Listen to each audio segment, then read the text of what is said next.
राष्ट्रीय महत्त्वाच्या बाजार मुंबई एपीएमसीच्या पाचही मार्केटमध्ये पणन मंत्री तथा राष्ट्रीय महत्त्वाचे बाजाराचे अध्यक्ष जयकुमार रावल यांनी पाहणी दौरा केलाय। यावेळी माथाडी नेते शशिकांत शिंदे यांच्यासह अधिकारी आणि कर्मचारी उपस्थित होते।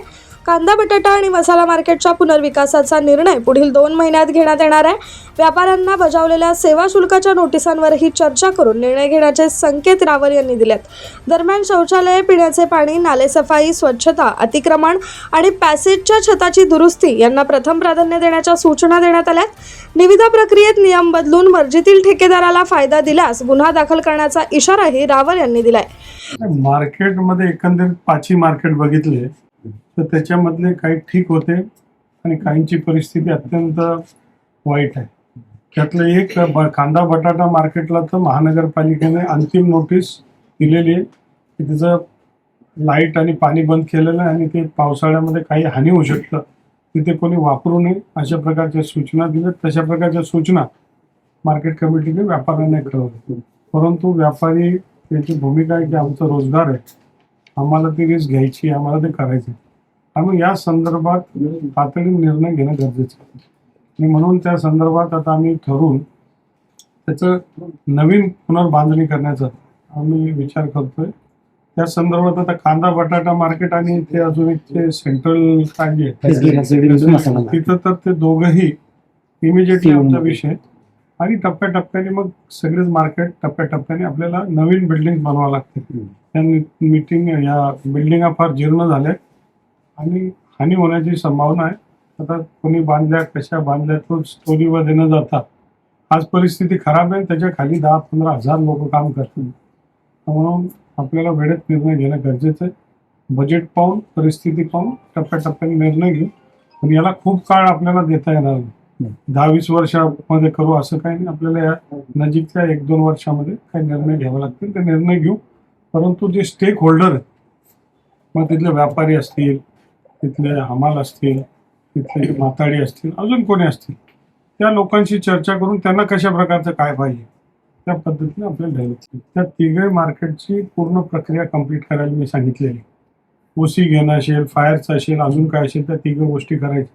त्यातलं फळ मार्केटच्या लोकांमध्ये आता मिक्स्ड भूमिका आहे, बांधलं चुकीचं आहे, ते आता आम्हाला कुठं देतात हे चुकीचं 20-30 वर्षांनी, मग त्या संदर्भात त्यांच्याशी चर्चा करून अंतिम निर्णय घेणार, ते तिथे त्यांना द्यायचं का तिथे डेव्हलप करायचं निर्णय होणार। परंतु त्या दुकानांच्या संदर्भात सुद्धा आता आपण तो लिलाव कर, मार्केटची कुठली जागा, एकीकडे फळवाले असतील, भाजीपालावाले असतील किंवा फुलवाले असतील, ते लोक जागा मागतात आणि दुसरीकडे जागा बंद पडलेल्या आहेत 20-30 वर्षापासून, ही विसंगती आहे आणि म्हणून त्या संदर्भात निर्णय आपल्याला घेतले पाहिजे। प्रत्येकाला रोजगाराचं साधन आहे, ही मोठी इकॉनॉमीज आहे, टाउनशिप आहे, छोटी जागा मिळाली, उभं राहायला मिळालं, लॉरी ठेवायला मिळालं, कामकाज करू शकतो आणि म्हणून एकदम आपल्याला जी काही जागा उपलब्ध आहे त्या जागेवर आपल्याला त्याचा वापर करायचा आहे, डेव्हलपमेंट करायचं। पणन संचालकाला हे सांगितलेलं आहे आणि आमचा प्रयत्न आहे की ते लायसन लिमिटाईज केलं पाहिजे।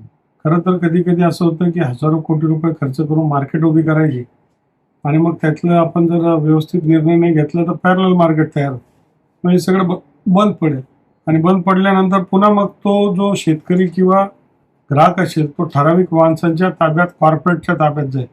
मग त्या संदर्भात काही धोरण घ्यावं लागेल। एकीकडे ज्यावेळेस आपण काही टॅक्स लागतो, म्हणजे यांच्यावर काय सेस लागू आहे, सर्व्हिस चार्ज लागू आहे, अजून काही चार्जेस लागू आहेत आणि दुसऱ्याकडे मुक्तताने काम करतात। एक तर त्यांना यांना मुक्त केलं पाहिजे, नाही तर त्यांना लावलं पाहिजे आणि समजा इथे मुक्त केलं तर मार्केट बंद पडेल। म्हणून मार्केटच्या हितामध्ये काही कडक निर्णय घ्यावा लागतील ते घेऊ। वेगवेगळ्या लोकांचं वेगवेगळं मत आहे, मुंबईच्या व्यापाऱ्यांचं वेगळं मत आहे, पुण्याच्या व्यापाऱ्यांचं वेगळं मत आहे, अजून बाहेरचे व्यापारी त्यांचं मत आहे। काही व्यापाऱ्यांचं तर म्हणणं आहे बा मार्केटमध्ये आम्ही येऊ, माल तिथून घेऊ, पण आम्हाला तिथे कुठल्याही प्रकारचं टॅक्स, ड्युटी, सर्व्हिस चार्ज काही लागला नाही पाहिजे। ते बरोबर नाही, मार्केटची प्रणाली चालली पाहिजे, त्यासाठी आर्थिक स्तोत्र असलं पाहिजे आणि ज्या आर्थिक स्तोत्रामधनं सुविधा या ग्राहकांना मिळाल्या पाहिजे। याच्यामध्ये आम्हाला या 1-1.5 महिन्यामध्ये या आजच्या या 5-7 दिवसात आम्हाला निर्णय घ्यावा लागेल। ऑलरेडी मागच्या पणन मंडळाच्या बैठकीमध्ये हा निर्णय झालेला आहे की थेट लायसन्सची रिव्ह्यू करणं, प्रायव्हेट बाजार जे ते प्रायव्हेट बाजार आम्ही पर्यायी बाजार केले होते लोकांसाठी, सुविधेसाठी. त्यातले काही लोक चांगलं काम करतात, काही लोक व्यक्तिगतच याच्यामध्ये आहे आणि म्हणून तसे जे आहेत ते रद्द करण्यासंदर्भातलं भूमिका आपल्याकडे. आता आजच्या बैठकीमध्ये असा मी विचार केलेला आहे की सगळी परिस्थिती पाहता मूलभूत सुविधा, पिण्याचं स्वच्छ फिल्टरवालं पाणी, टॉयलेट, बाथरूम, लाईट, रस्ता, या गोष्टी महत्त्वाच्या आहेत. पण या पहिल्या 3 तर तात्काळ करता येतील आणि म्हणून आजच्या बैठकीमध्ये निर्णय घेऊन 2-4 टॉयलेट जास्तीचे बांधले तर काय फरक पडणार नाही, कारण हजारो लोक इथे येतात. ही सुविधा आहे, पण ते व्यवस्थित असले पाहिजे. आणि आमचा प्रयत्न आहे की मोठ्या ज्या संस्था आहेत, ज्या या सुविधा टाईपच्या ज्या संस्था आहेत, तशांना आवाहन करणार की त्यांनी यावं, बांधा, वापरा, चालवा तत्वावर असेल किंवा आम्ही बांधतो, आमच्या फंडने बांधतो, पण तुम्ही चालवा, सांभाळा, ओएनएम करा, म्हणजे त्याला तशा प्रकारचा प्रयत्न आहे आमचा करणं, जेणेकरून स्वच्छतेने होईल. तर एवढं आपण एशिया खंडातलं बेस्ट मार्केटमध्ये टॉयलेट आणि बाथरूम सुद्धा नाही राहणार. अजून महिना झालाय. मी सकारात्मक काम करणारा व्यक्ती आहे. अजून कोण चुकतंय, काय होतंय, ते काळाच्या ओघात सगळे येईल. आपल्याला काम जे करायचे, जे निर्णय आपण घेऊ, अंमलबजावणी करण्यासाठी आपण प्रयत्न करू. त्याच्यामध्ये अर्थातच कर्मचारी कमी आहे आणि आता ते नेमकं युजर चार्ज काय, सर्व्हिस चार्ज काय, या विषयाचं डिटेल समजून घेईल मी. त्याच्यामध्ये 2014 मध्ये जे काय असेल. स्टे होता तरी सुद्धा असं आहे, जो विषयचं एकदा त्यांनी माझ्या कानावर टाकलाय समजून घेतो आणि मग त्याच्यातनं निर्णय घ्यावा लागेल. अर्थात आपला व्यापारीही आपला जवळचा आहे, तो व्यवसाय करणार आहे, त्याला कुठल्या भोदड लागू नये हे आपल्याला लक्षात घ्यावं लागेल. त्याचबरोबर मार्केट कमिटी यांनाही यांचं इन्कम झालं पाहिजे, ज्याच्याकडून इन्फ्रास्ट्रक्चर डेव्हलप करते. तर विन विन सिच्युएशन मध्ये काय निर्णय घ्यायचे घेऊ आणि आपलं ठरलं जाईल की सगळ्यांना घेऊन स्टेक होल्डरला बोलवायचा, निर्णय घ्यायचा, करायचा.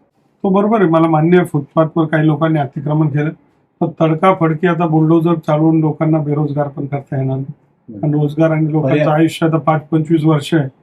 नव्याने मी मार्केटचा चेअरमन झालो, 2 महिने झाले, सगळं थोडा हे काय भूमिका माझी नाहीये. लोकांची उपजीविका भागली पाहिजे. सामान्य लोक आहेत, गरीब लोक आहेत, आणि त्याचा उपयोग काही मार्ग काढता येईल का, त्यांना पर्याय जागा देता येईल का, असं करून आपल्याला ते ऑल इंडियाचं. आता आपण हिला नॅशनल मार्केट बनवलंय.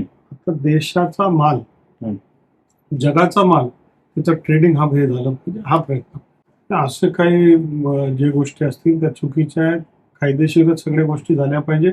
अशा काही असतील तर तक्रार आपण माझ्याकडे, मी त्याच्यावर कारवाई. पारदर्शकच झालं पाहिजे, कायद्याने होईल. पारदर्शक नाही झालं तर जे पारदर्शक नाही करणार त्यांच्यावर गुन्हे दाखल होणार आणि कोर्टात त्यांना पोलीसमध्ये जातील. आपल्या देशामध्ये, राज्यामध्ये पारदर्शक हेच अपेक्षित आहे. कांदा, बटाटा आणि मसाला मार्केटच्या पुनर्विकासासह एपीएमसीच्या 5ही बाजारांचा टप्प्याटप्प्याने विकास करण्यात येणार आहे. पुढील 2-3 वर्षात आधुनिक सुविधा असलेला आणि जागतिक बाजारपेठेच्या स्पर्धेत टिकणाऱ्या नवी एपीएमसी उभी राहावी असा सरकारचा प्रयत्न असल्याचा विश्वास रावल यांनी व्यक्त केलाय.